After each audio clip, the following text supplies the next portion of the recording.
On this episode of the Turnbuckle, AEW teases a House of Black return. We talk about WWE's investor call, and Triple H does not rule out CM Punk coming back to the WWE. Folks, it's time to hit a kill switch into some wrestling news because it's time for the Turnbuckle.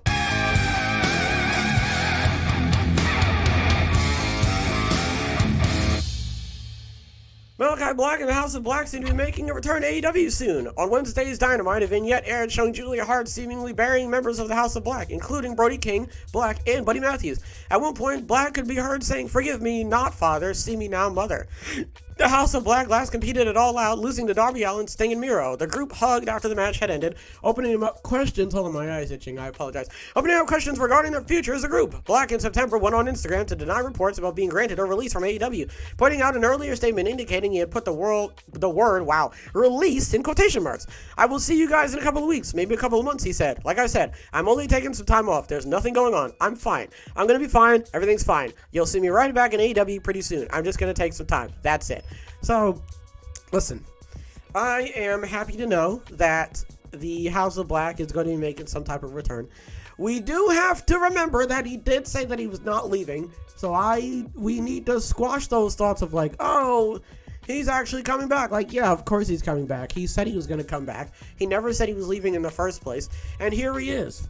My thing is that, all right, cool, you're back. Are you going to do the exact same thing you were doing before, where everybody just hopes that you end up winning the trios titles and then nothing actually happens?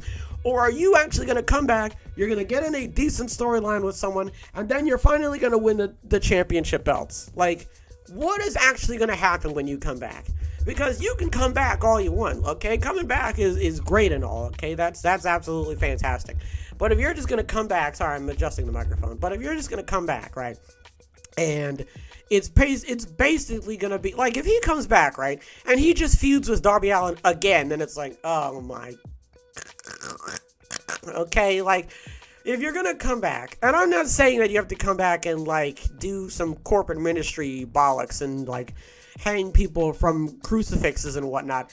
I'm just saying, if you're going to, if you're going to make a big stink about it, right, then at the very least you could do is be involved in some sort of big time storyline or win a championship, right? One or the other.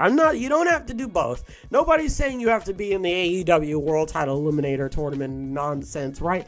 No one's saying that. But do something, right?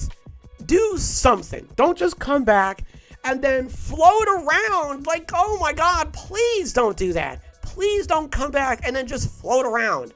You're in some meaningless storyline. Bro, if they come back and they're on dark, man, okay? So, if you're gonna come back, I'm hoping that the House of Black are gonna be involved in something, okay? That's literally all I'm asking for, okay? Trios titles, All Atlantic Championship, TNT Championship, that'll be great. Even if it's just the trios titles, even if it's just the All Atlantic Championship, something where they are featured prominently on television because they're good, they're all good, their stable is good, it's good, it's just really good, and I hope that something actually happens. Next, we're going to be talking about WWE's Q3 finances. Now, some of you are like, numbers, and listen, okay, I'm with you, all right? We're not going to be talking about that. We're not going to be talking about the numbers and the year-over-year percentages and all that. That's boring, okay? Numbers, ew, gross. Math, disgusting. Get away from me, all right? We're not going to be talking about that. We're just going to be talking about the investor call notes and the stuff that they talked about that doesn't have... obviously, they're going to be talking about numbers in the investor call notes. But the main thing is I want to be talking about basically what they said after the whole, hey, this is how much money, blah, blah, blah, blah, blah, blah, blah, okay? We're going to be talking about the notes, all right? So, Stephanie McMahon, Nick Khan, Paul Levesque, and Frank Riddick were on the call. There was a lot of talk about the White Rabbit project that led to Bray Wyatt's return with social media usage and viewership increases for Extreme Rules and SmackDown touted. Okay. Levesque reiterated they will be doing more campaigns like this in the future. Good. I don't necessarily know what that entails, but I'm happy they're going to be doing more of that. Khan said the 2023 Royal Rumble in San Antonio currently has a gross gate exceeding $4.6 million, and that WrestleMania has 100,000 tickets sold thus far for the 2 nights in Los Angeles. That's a lot of gosh darn tickets, and I have to remember that it's 2 nights, so everybody, okay, well, 100,000 okay, never mind, okay, because it's like, my first thought was like, so I guess people bought tickets for night 1, and then people bought tickets for night 2. Why would you not go to both nights? That doesn't make any sense. So that's a lot of tickets being sold. It doesn't sound like it's sold out. They haven't really said anything about it being sold out, but 100,000 tickets is a lot of tickets, okay? Gross gate of exceeding $4.6 million. Now, I don't know what that means. I don't know what a gross gate means. Hold on. Let's look it up. We're going to look it up right now. Shut up. Gross gate. Okay, never mind. It's just talking about a movie. I take everything back. I don't know what gross gate means. But it's exceeding $4.6 million, and that's a lot of money, so I'm assuming that's a good thing. They have done a short-term extension of their second-day Raw rights deal with Hulu that will better align with their bigger rights deal that is up in 2024. Yeah, so there was an article talking about this, and I was like, I could talk about this. But also, it's like not that big, and also it can fit within the investor call thing, so, you know. It's still a big deal, but it's not enough of a big like whole, well, it is actually a big deal, but I'm saying, like, for me at least, it's not enough to, like, you know, sit down and talk about, you know, so that's good, and it makes sense that they're like, we're just gonna, they did say that they were like, it wasn't a lengthy deal, it was just something that where they could, like, basically align it with when the other deal is ending. And I swear I remember talking about this, like, maybe a month back in the sense, and I said, you know, just because they haven't negotiated a deal yet doesn't mean that they're not going to continue it. They just have to figure out what they're going to do first. I'm sure they're going to continue on with it, and they did.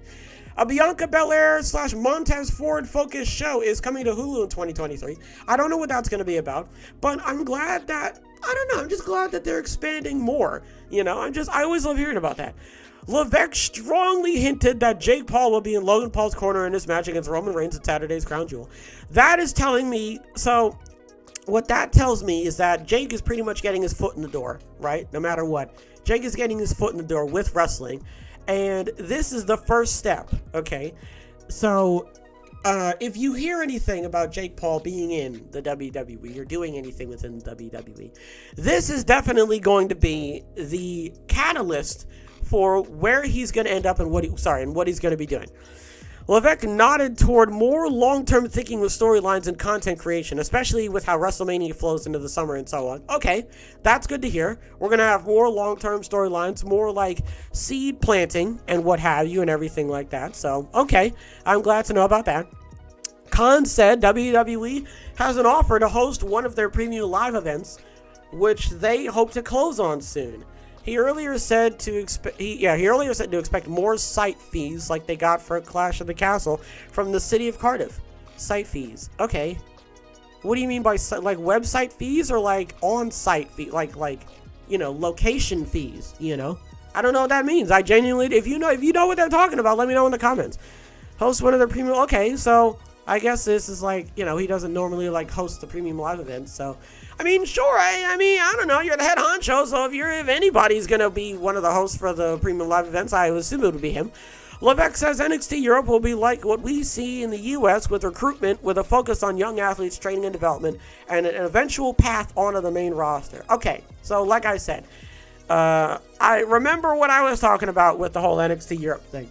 You're gonna hear many minor snippets about it, and then maybe like one big thing every now and again, but for right now, at least for right now, we're not going to be hearing too much about NXT Europe, but he pretty much said that the formula is pretty much going to stay the exact same, which makes sense. I mean, I don't understand why you wouldn't have the formula stay the same. And finally, Levesque said with recruits, they have around a 6-month cutoff period and another 4 to 6 months after that to help things out. With recruits, okay, they have around a 6-month cutoff period. What do you mean? Like they do for 6 months and then they cut them off? And another 4 to 6 months after that to help them thin things out. Okay. Alright. So I guess it's like to help to stop like the bloating. I guess. I'm assuming he's talking about the recruits in regards to the NXT talent in Europe and whatnot.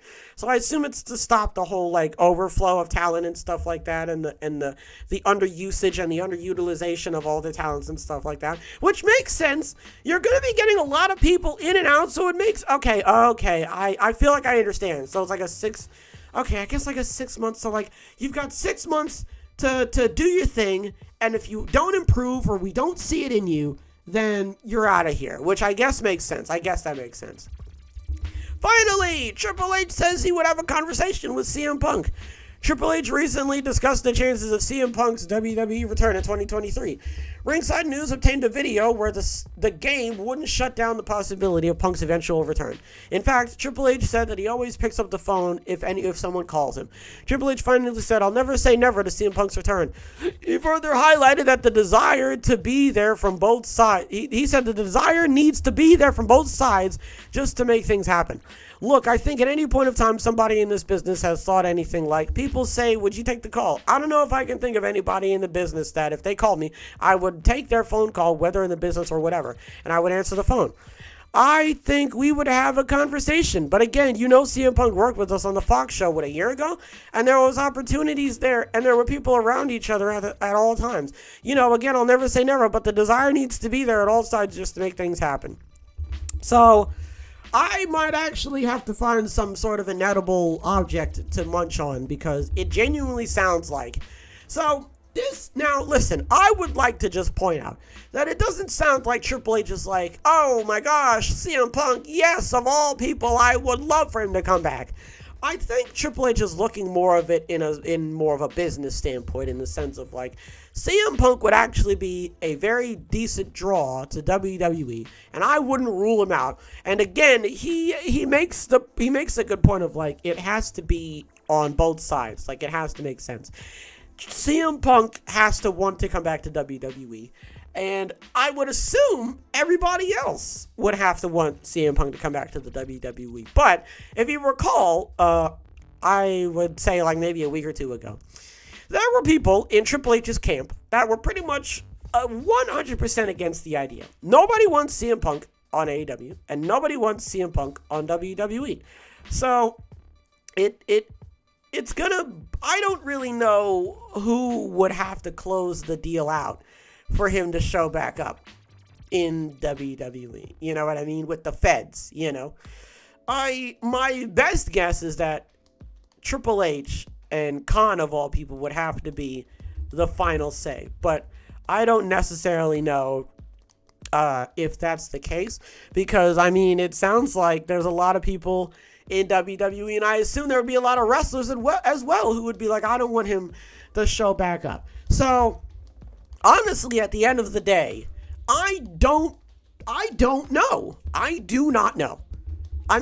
Triple H could want him back, and CM Punk could want to come back, but what if Nick, well, I really don't think Nick Khan would care. You know what I mean? Like, this is what I'm basically trying to like say. Like, it's they're looking at it more from a business standpoint of like, he is going to make us a lot of money if we bring him back, So, really, we're just going to have to wait and see. We're going to have to wait and see if if CM Punk's camp and Triple H's camp are both looking at this and are like, this is a good idea. And then we also have to take into consideration heels on, HBO or stars on stars, right? We have to take that into consideration too. Like, are heels or whatever, is the company gonna look at CM Punk and be like, hey, don't go back with them, stay with us? Is CM Punk gonna want to do that? If you guys were up on the news recently, somebody, I don't know who, but somebody was like something, CM Punk's got the wrestling bug again. So it could genuinely happen. It could happen. And I was saying that it wouldn't happen only because CM Punk, I feel like, is going to just be like, you know what? No, forget all this. I'm not doing any of this anymore, okay? All of you can eat my ass, But if he's got the wrestling bug, then I can't even say anything. There's nothing I can say. So there's a chance that I will have to find something to eat that is not really supposed to be eaten and I don't know. Honestly, we will just have to wait and see what happens, all right? We can't really say anything for right now. We just got to wait and see what happens. What do we talk about? House of Black could be returning. Well, House of Black is returning to AEW. I hope it's something prominent, okay? I hope they win a title. I hope they're in a prominent storyline. And I hope they don't just go back to floundering, okay? Because that would really suck. There's a lot to talk about with the investor calls. You got a Bianca Montez thing going on. They did a short-term extension with Hulu and everything. San Antonio's got a gross gate, and they've got 100,000 tickets and all this sort of stuff. And they're doing the NXT Europe thing, and there's a lot to talk about and all that sort of stuff, and it all sounds really good. The Bianca Montez thing is actually really good. Jake Paul is going to be in Saudi Arabia. Let's see, what else? They're doing more long-term storylines and stuff like that, so there's a lot going on, and I'm looking forward to seeing what more they're going to be doing. And Triple H says he wouldn't rule out CM Punk returning to the WWE. We got to actually wait and see what happens with that, because right now, there's not really much we can say. Folks, that's going to do it for this episode of The Turnbuckle. I want to give a shout out to everybody who stopped by. Hopefully everybody has a wonderful tonight and a wonderful tomorrow. And as always, big hugs. Big hugs all around.